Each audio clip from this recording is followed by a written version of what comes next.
एक दिन आप सुबह उठते हो और आपकी पूरी लाइफ के सीक्रेट, आपकी हॉस्पिटल की रिपोर्ट्स, आपकी बैंक डिटेल्स सब एक कंपनी के सर्वर पर मौजूद होता है बिना आपकी परमिशन के। अब सोचो, क्या तुम अभी भी फ्री हो या तुम किसी डिजिटल जेल के कैदी बन चुके हो। दोस्तों, आज हम बात करेंगे एक ऐसे एम्पायर की जो दुनिया का सबसे खतरनाक और छुपा हुआ बिजनेस है। इसको कहते हैं सोशल मीडिया का डाटा एम्पायर। आप सोच रहे हो या आपको लगता होगा कि सोशल मीडिया तो फ्री है। गलत।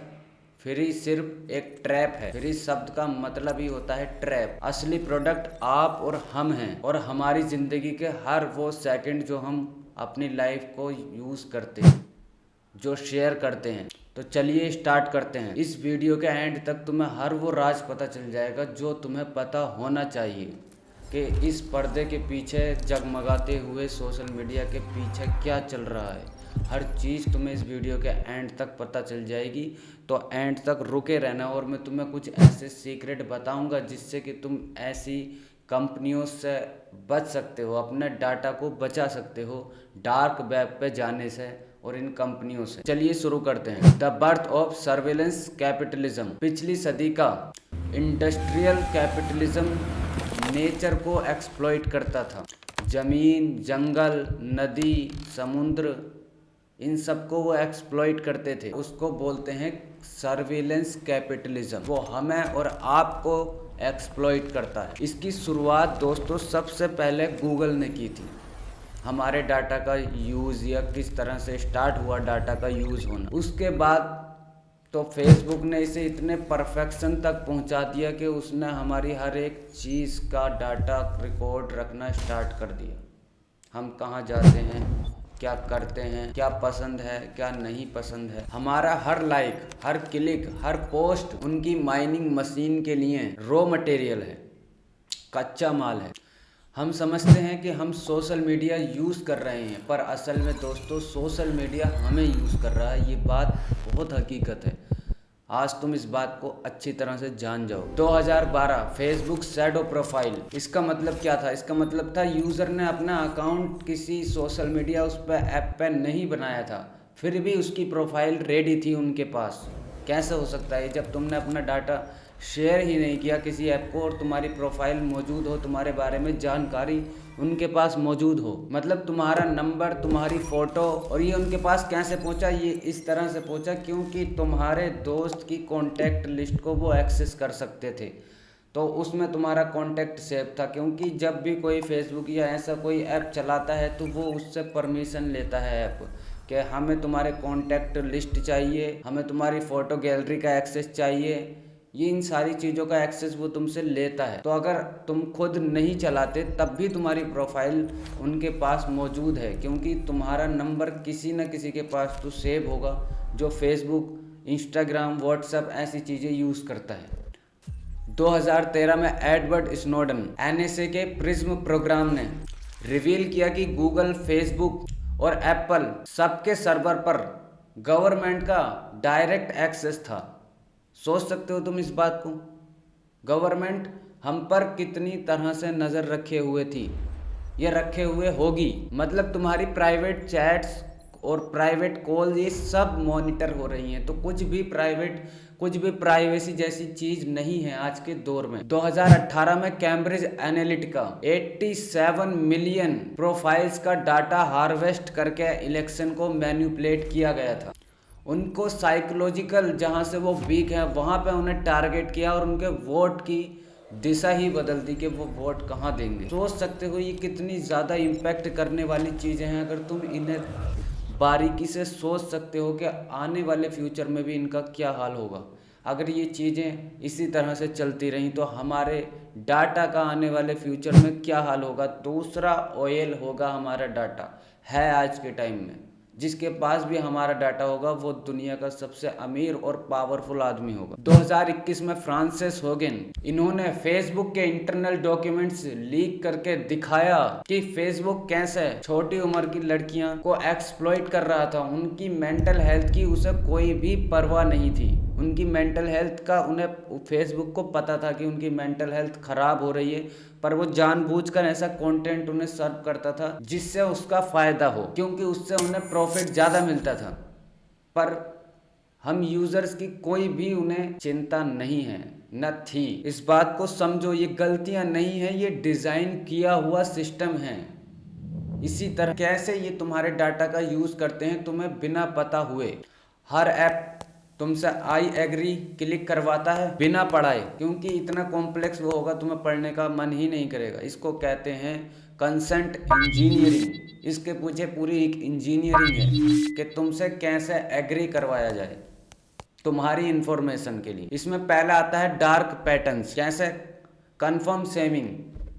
ऐसी नोटिफिकेशन तुम्हें मिलती हैं अजीब सी लैंग्वेज वाली जो तुम्हें उकसाती हैं चीज़ें करने पर। दूसरा है मिसलीडिंग नेविगेशन।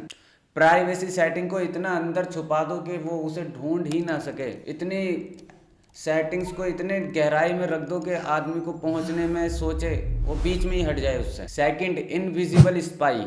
मेटा पिक्सल के बारे में सुना होगा तुमने। ये मेटा पिक्सल हॉस्पिटल और टैक्स साइट्स जो हमारा टैक्स कलेक्ट करती हैं, सुसाइड हेल्पलाइंस इंफॉर्मेशन, ये सारा डाटा इकट्ठा करके फेसबुक मेटा को भेजा जाता है। ये भेजते हैं मेटा पिक्सल। ये तब एक्टिव होते हैं जब तुम ये कई सारी वेबसाइटों पर पहले से ही लगे हुए हैं, और ये एक्टिव हो जाते हैं जब तुम उस वेबसाइट पर विजिट करते हो और तुम्हारी हर इंफॉर्मेशन का एक रिकॉर्ड बनाना स्टार्ट कर देते हैं। Second, device fingerprinting. तुम VPN यूज करो या कुकीज को डिलीट कर दो, उसके बाद भी तुम्हें ट्रैक किया जा सकता है। थर्ड है क्लिपबोर्ड रीडिंग। टिकटॉक जैसे ऐप हर कुछ सेकंड के बाद तुम्हारे कॉपी किए गए टेक्स्ट को वो अपने पास कॉपी कर लेते हैं, तुम्हारी इंफॉर्मेशन को अपने पास स्टोर कर लेते हैं। ये एक ऐसा जाल है दोस्तों जहां से तुम निकलना भी चाहो तो भी निकलना बहुत मुश्किल है। तुम देख रहे हो ये किस तरह से डिज़ाइन हुआ सिस्टम है जिससे कि हमारा डाटा लिया जा सके और हमें यूज़ किया जा सके पॉलिटिकली नैरेटिव चेंज करने के लिए, अपनी सामान को बेचने के लिए, अपनी सर्विसेज को यूज़ करने के लिए। कहाँ किस हद तक ये कंपनीज हमारे अंदर हमारी लाइफ में घुस चुकी हैं, ये कोई ऐसे ही आने जाने वाली बात नहीं है दोस्त। इनके प्रूफ देख सकते हो तुम, इनके बारे में रिसर्च कर सकते हो तुम। नेक्स्ट बात करते हैं हम डाटा बाजार की, the black market of information. Data collect करके वो कंपनीज तुम्हें डायरेक्ट डाटा नहीं बेचती हैं। जाहिर सी बात है वो हमें डाटा नहीं बेचेंगी क्योंकि हमें उसकी ज़रूरत नहीं है। वो डाटा उनको बेचती हैं जिसकी उन्हें सख्त ज़रूरत है। हमारा डाटा कलेक्ट करती हैं और वो बेचती हैं डाटा ब्रोकर्स को। जी हाँ, डाटा ब्रोकर्स को, जैसे कि एक्सियोम, एक्सपेरियन, एप्सिलॉन। ये कुछ डाटा ब्रोकर हैं जो हमारे डाटा को स्टोर करते हैं, जो हमारे डाटा को खरीदते हैं। अब तुम पूछोगे ये डाटा को क्यों खरीदते हैं, ये हमारे डाटा को क्या करते हैं? तो सुनो, ये जो कंपनी है ये 200 बिलियन से ज़्यादा का, 200 बिलियन डॉलर से ज़्यादा का बिजनेस करती हैं ब्लैक गोल्ड, हमारे डाटा का खरीद और फरोख्त करके। समझ रहे हो तुम? मतलब ट्रेड होता है असल में हमारे डाटा का। उनके पास आपके 10,000 से भी ज़्यादा एट्रीब्यूट्स की प्रोफाइल मौजूद होती है। कहाँ कहाँ तुम्हारा डाटा जाता है ये सुनो। तुम्हारा डाटा बिकता है डार्क वेब पर। अब ये हमारे डाटा का यूज़ किस तरह से करते हैं वो बात करते हैं माइंड कंट्रोल एंड एडिक्शन के तौर पर। ये सिर्फ एक डाटा का बिजनेस नहीं है, ये माइंड कंट्रोल का वेपन है उनके पास। कैम्ब्रिज एनालिटिका इसमें बताया गया है कि ये डाटा पॉलिटिकली एड्स डिज़ाइन करने के लिए और ऐसे लोगों को टारगेट करने के लिए जिनके अंदर डर बैठा हुआ है, ये जो बहुत गुस्से में है, उनको टारगेट करने के लिए यूज़ किया जाता है। जब हमारा हर एक डाटा उनके पास है तो वो यूज़ कर सकते हैं। मेरा पॉलिटिकल नैरेटिव उन्हें पता है कि किसको लाइक करता है किसको नहीं करता है, तो वो उसको चेंज करने की पूरी कोशिश करेंगे नहीं करेंगे। तो वो ऐसे बंदों को टारगेट करते हैं जो ज़्यादा डरे हुए हैं और ये ज़्यादा गुस्से में हैं किसी पार्टी से, और तुम सोच भी नहीं सकते वो कहाँ कहाँ से तुम्हें मैनिपुलेट करेंगे। तुम्हें लगने लगेगा ये तो ठीक ही पार्टी है, ये पॉलिटिकल पार्टी तो ठीक है। इस तरह से तुम्हें मैनिपुलेट किया जाएगा। दूसरा, psychological profiling. AI algorithm predict करते हैं कि तुम अगला क्या खरीदोगे, किससे बात करोगे, किस पार्टी को वोट करोगे। ये सब वो प्रेडिक्ट कर लेते हैं, जिससे कि उन्हें एक ओवरऑल पूरा स्ट्रक्चर मिल जाता है चीज़ों को मैनेज करने के लिए। मतलब तुम सोच रहे हो वो हमसे कितने कदम आगे के हिसाब से चल रहे हैं। डोपामाइन लूप में कैसे फंसते हैं हम लोग? जब लाइक्स और नोटिफिकेशन तुम्हारे फ़ोन पर बजती है तो वो डोपामाइन रिलीज़ करती है तुम्हारे दिमाग का। क्यों?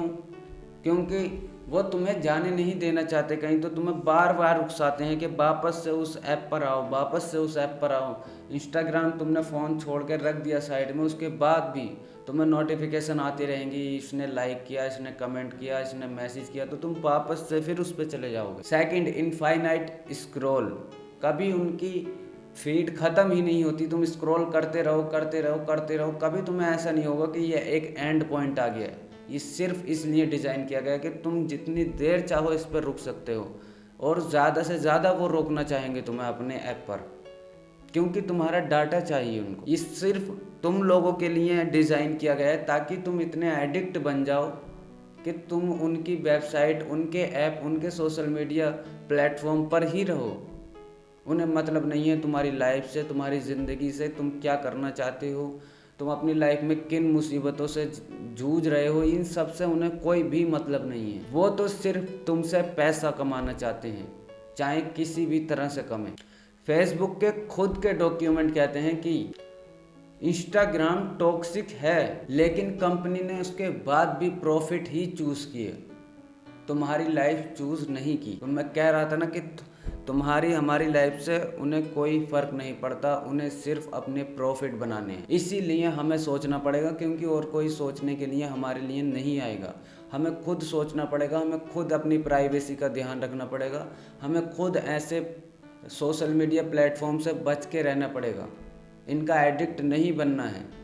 अपना डाटा इतना ना दो, इतने एडिक्ट ना बनो किसी ऐप के जिससे कि तुम्हारा यूज़ कर सके कोई। अपने फ्यूचर पे फोकस करो, आने वाले टाइम पे फोकस करो, क्रिएटर बनो, कंज्यूमर मत बनो। 24 घंटे अगर तुम कंज्यूम ही करोगे कंटेंट या हर चीज़, तो तुम अपने आप को क्रिएटर या कुछ ऐसा बना नहीं पाओगे। मैं अगर मेरी मानो तो मैं चाहता हूँ इन सब चीज़ों से निकलो। सोशल मीडिया प्रोफाइल ये सब दिखावा है, इन पे अपना टाइम वेस्ट मत करो। ये तुम्हारे डाटा का भी यूज़ करते हैं, तुम्हारी हर एक इन्फॉर्मेशन का यूज़ करते हैं। इसीलिए अपने लिए कुछ बिल्ड करो, अपनी फैमिली के लिए कुछ बिल्ड करो ताकि उनको फ़ायदा हो। अब सवाल ये है कि हम टेक्नोलॉजी के मास्टर बनेंगे या टेक्नोलॉजी के स्लेव, गुलाम बनेंगे। जो मैं बात तुम्हें अभी बताई, तुम टेक्नोलॉजी के मास्टर बनो, उसको यूज़ करके अपने लिए काम करवाओ। स्नोडन और फ्रांसिस जैसे लोग हमें वार्न कर चुके हैं। अब वक्त है डिसीजन लेने का। अगर हमने अभी भी अवेयरनेस नहीं बढ़ाई तो फ्यूचर में हमारी फ्री विल भी कमोडिटी बन जाएगी। ये टाइम है अवेयरनेस बढ़ाने का, ये टाइम है अपने आप को बिल्ड करने का, क्योंकि हमारी फ्री विल भी फिर किसी दिन किसी कंपनी को बेच दी जाएगी। अपने फ्यूचर को सिक्योर करो। मैं नहीं कहता सब चीज़ें ख़त्म कर दो, अपने आप से फ़ोन हटा के फेंक दो, नहीं। मैं कहता हूँ तुम उसके मास्टर बनो, उस टेक्नोलॉजी के मास्टर बनो, अपने लिए यूज़ करवाओ उसको। ये वीडियो सिर्फ एक एक्सपोज नहीं है, ये एक वार्निंग है। इसे ज़्यादा से ज़्यादा लोगों तक और अपने दोस्तों तक पहुँचाओ, क्योंकि जागरूकता ही पहला वेपन हमारा बनेगा। क्योंकि हम किसी के गुलाम नहीं बनेंगे, हम अपने आप को खुद बिल्ड करेंगे। कमेंट में मुझे बताओ कि तुम्हें लगता है तुम्हारा डाटा सेफ है या किस तरह से तुम सेफ रखते हो।